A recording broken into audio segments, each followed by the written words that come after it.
Doctor Haibasin Pamse, Sembiba Mapu, Isorga Pankang Nifao, Hainaribane, Tawai can Biribane, Anaya Kokalibane. Adu Sangsaras the Angapaki Vatodokso, what Padilate.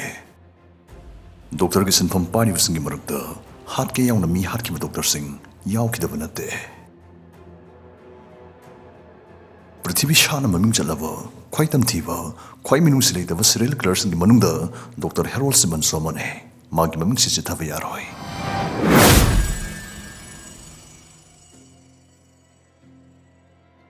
1975 dagi 1998 fawgi manungda Harold Simon na magi Dr. Gisin Phamsigi maikhum barum dagi mangonda laing balakpa mioi chani yankhai rom thawai shatkhi.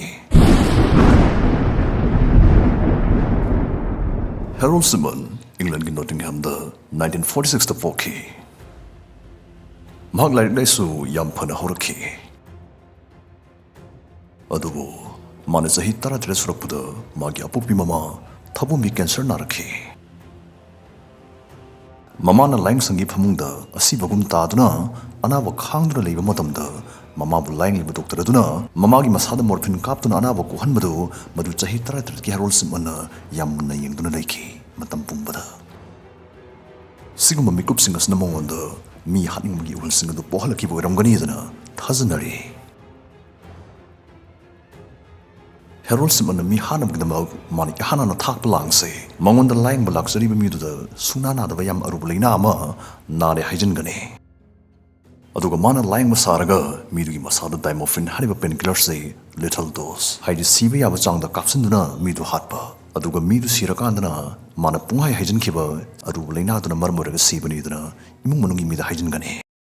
Narkan the lang budai nadring the sexual hover, Zoton the hover hives na quite enough. Adu sexual hover hives the quality maintained over a kind of a dietary supplements is the basis of Yamaru oil. Kudumin 100% natural labor, quality labor, food supplement Honka Kuminase. Yumtongi anaba later Mutam Snamasna, Mapongkong Bakana Madi Sweden Bigane. Number 1, Aspos. Masig hai makal kun mathoy punsilaga semba jusa sthapna aikhoi gi cells in protect tobi immune system kan kadanduna mai matai kya da ngak thokpi even cancer na rakada gi risk fawan thale bb amani diabetes ler kada gi kan bada chawna tengbange mit amadi singli nauri fogat hali chawa tum bayan kad hale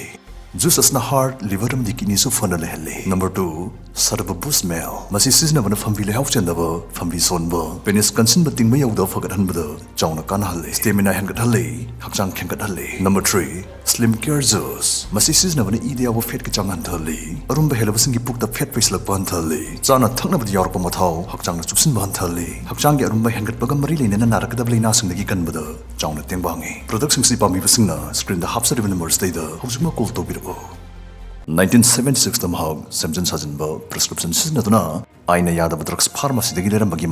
magi thabak dagi tanthokhi amadi fine thian ki.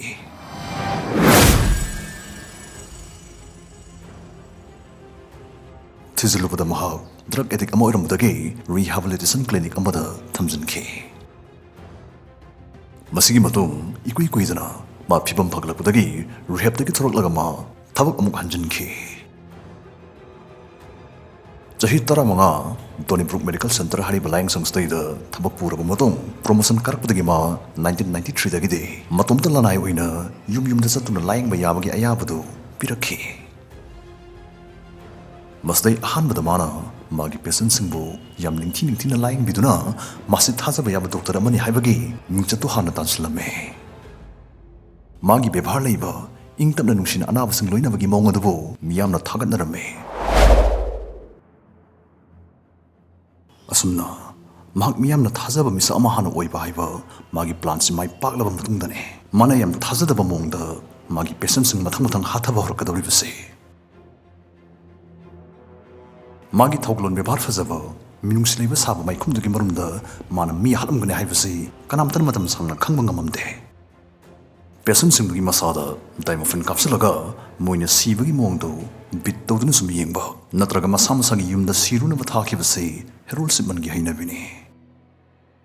mana Donnybrook Medical Center da leading nei punna mi humtra ma thoidi halam gni haina thajanai aduga magi makhata ba mi hal sing aduna mandala nai family doctor oine leira ba kan da hat boy gani dana investigator sing da phongtoi mana Hatkhiba punma missing gi manungda chama go humtra ma thoine pini aduga nifu marina nupane. 1998 ki matamne Harold Simon lying with the siba magi patient masung sa ki mati wang masna atop doctor singna Harold Simon buching na bahoraki makuina thizulba matamda chap mana balina da moina lying with the siba na ba masung dagi Harold Simon lying with the siba na ba masungna saruk tara hina wanglam ki mastagi makuina police report okay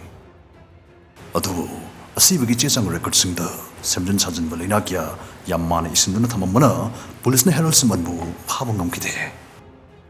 asumna mihatpa doctor ase aphapun tawda matam sangna miyam rakta phaba saduna maning tamna lerame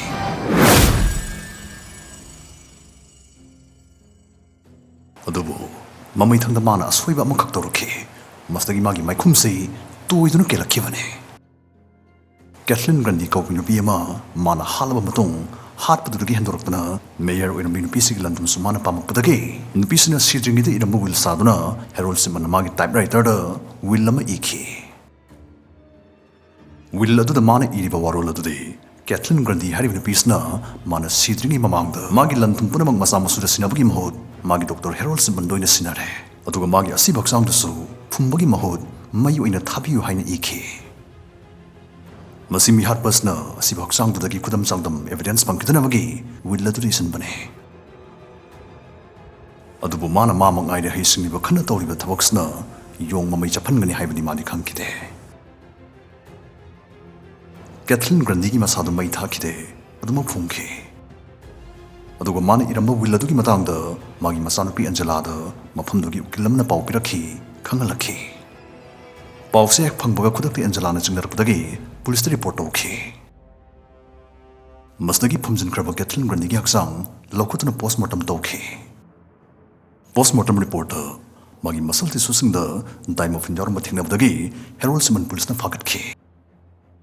masdagi mathang mathang chingarpdagi Simon layang da siki bine haiba magi patient taramathoi magaso magi mongphamdagi lokutuna yengu matamda postmortem toru matamda samanana makhogi masada su time of injor ma thingnakhe Harold Simon ki computer sector matam da so mana death certificate issue tong matam da sibagi maram se seran turan isli haiba simaso khangbanga makhi Harold Simon police amadi criminal psychiatrist singna wang pang jatha matam da inthinu ngai wari sana bya kide police na wa amhek hangge toba natraga man har ki missing ki photo hek yengan ge toba ga mamit sadu shilaga hakam wa salaga laikhini mahak mapunsi ju pakishum sang da leibagi dandi bikhi